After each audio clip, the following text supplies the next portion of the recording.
Saya ke Pak Nurul lagi, kalau kita ingat kalimat Pak Firly ini menyatakan ada uang 5,4 miliar rupiah dari beberapa kontraktor proyek. Artinya kalau disebut beberapa, ini tidak hanya akan menyeret seorang Agung Sucipto menjadi tersangka pemberi gratifikasi, Pak Nurul.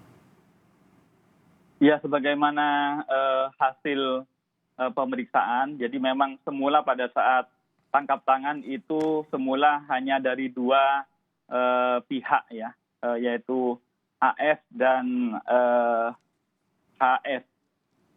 Yang terkumpul itu pada saat itu 2,5, yang 2 untuk saudara NA, yang 500 juta untuk saudara ER. Itu pada saat kejadian.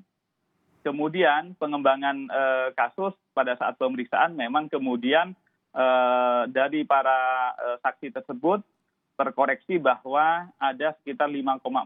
Itu baru periode 2021 ini. Sesungguhnya ada beberapa yang kemudian masih memungkinkan dikembangkan, ternyata ada beberapa pemberian sebelumnya. Memang rata-rata sifatnya itu adalah sifat pemberian setelah ada proyek, atau sebaliknya yaitu ijon, ingin dapat proyek memberi lebih dahulu. Itu dua model yang keduanya ada di dalam TPK ini. Gitu. Dan kedua model itu paling sering menyeret para kepala daerah menjadi koruptor, begitu Pak Nurul ya? Ya, memang begitu ya. Jadi kong kali kong antara pemerintah daerah dengan pengusaha begitu. Jadi kadang belum ada apa-apa, para kepala daerah itu kemudian ya minta ada kegiatan operasional dan lain didukung dulu begitu. Itu sesungguhnya kemudian diakumulasikan menjadi sistem ijon gitu akhirnya. Ada yang setelahnya begitu.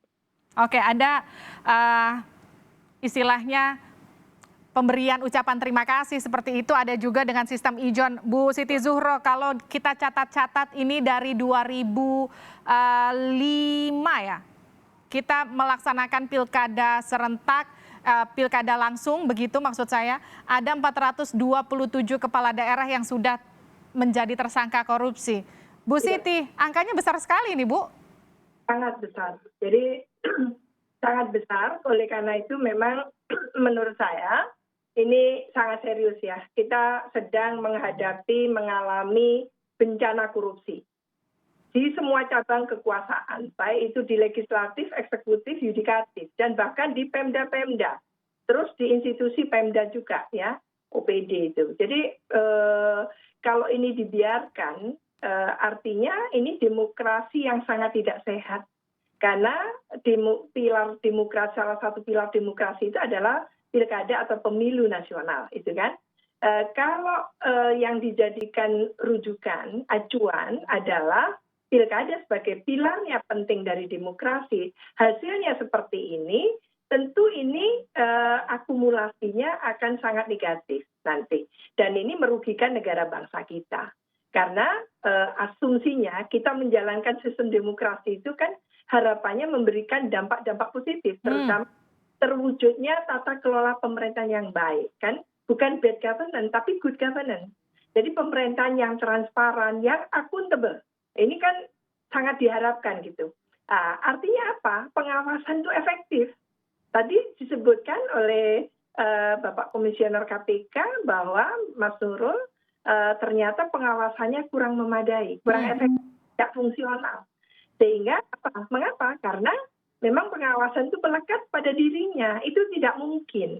Nah, kalau pengawasannya kurang efektif, ini berat sekali pemberantasan korupsi. Jadi kayak memukul angin gitu ya. Dari waktu ke waktu tidak pernah henti masalah ini. Jadi menurut saya ini harus ada evaluasi secara serius. Jadi kalau pekerjaan rumah kita sekarang itu bagaimana mengatasi korupsi yang sudah menjadi bencana ini, nasional ini gitu kan. Ini yang perlu dipertanyakan kepada kita semuanya gitu ya. Siapa harus melakukan apa kalau sudah seperti ini kan gitu. Tidak mungkin kita rely on atau tergantung pada komisioner KPK yang jumlahnya bisa dihitung dengan jari berhenti kan gitu. Tidak mungkin. Ini yang harus kita mulai pikirkan solusinya. kemarin yang lalu itu sudah diusulkan, apakah penalti atau hukuman mati itu bisa memberikan katakan nantinya pengurangan jumlah secara signifikan, gitu kan, dan sampai bisa menghentikan kenekatan mereka terus melakukan korupsi. Kalau hanya masih dihukum kayak Pak Artijo almarhum kemarin itu, menghukum sampai puluhan tahun gitu ya, belasan tahun maksud saya, 18 tahun gitu, pokoknya ditinggikan oleh beliau. Tapi ternyata jumlahnya tidak pernah reda kan, gitu. Marak saja kan, jumlahnya semakin banyak kan gitu. Nah ini yang perlu, dan kita juga belum menyaksikan secara serius teladan-teladan dari para elit kita, gitu ya, para pejabat kita untuk memberikan contoh yang patut diteladani. Oke, kan gitu ya. kita butuh teladan dari para elit. Kalau kita melihat kan situasi terkini belakangan beberapa waktu belakangan ini kan ada beberapa pelantikan kepala daerah terpilih dari hasil pilkada serentak yang terjadi akhir tahun lalu.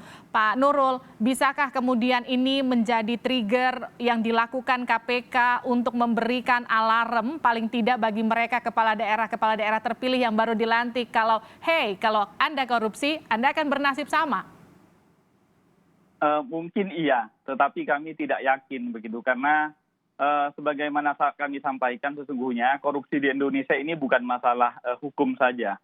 Harapannya proses demokrasi yang melahirkan pemimpin-pemimpin berintegritas, karena proses demokrasinya rusak, kemudian melahirkan pemimpin-pemimpin yang duduk saja sudah berhutang pada modal baik dirinya ataupun kemudian yang disampaikan Bu Siti Zuhro ada cukong. Jadi sesungguhnya yang kami tangkap itu hanya yang karena kelalaiannya mereka terledor saja untuk tidak menghapus, tidak pandai menghapus jejaknya gitu. Jadi itu yang terjadi. Oleh karena itu yang paling merisaukan juga begini. Kita menghadapi COVID, segenap bangsa Indonesia kita sama-sama satu pandangan bahwa COVID adalah musuh bersama. Tapi sekali lagi menghadapi korupsi itu ada yang berkelindan, ada yang setengah hati. Itu yang jadi kami sekali lagi berharap kepada semua pihak, bagi pemerintah, penyelenggara pilkada maupun masyarakat, bahwa mari kita sadari kita sedang berjalan ke arah yang jurang begitu. Seakan-akan kita berdemokrasi padahal demokrasinya demokrasi yang ternyata membawa bencana. Ini yang kami berharap. Jadi KPK akan tetap bekerja sesuai koridornya, tetapi sekali lagi itu semua sesungguhnya yang ditangkap KPK hanya fenomena gunung es. Yang lain yang belum ketangkap mereka ya karena masih mungkin masih mampu mengelabui atau kemudian berkomunikasinya tidak lagi menggunakan hal-hal yang bisa kami endus begitu. Artinya jangan mereka lebih pintar dari kita harus lebih pintar lagi dari mereka, begitu Pak Nurul. Kalau kata Bu Siti Zuhro tadi, hukumannya harus diperberat biar mereka tahu seperti apa efek jerahnya buat mereka nanti kalau mereka melakukan tindak pidana korupsi, begitu kira-kira. Terima kasih Wakil Ketua KPK Pak Nurul, terima kasih juga peneliti senior LIPI Bu Siti Zuhro telah bergabung bersama kami di Sapa Indonesia Malam.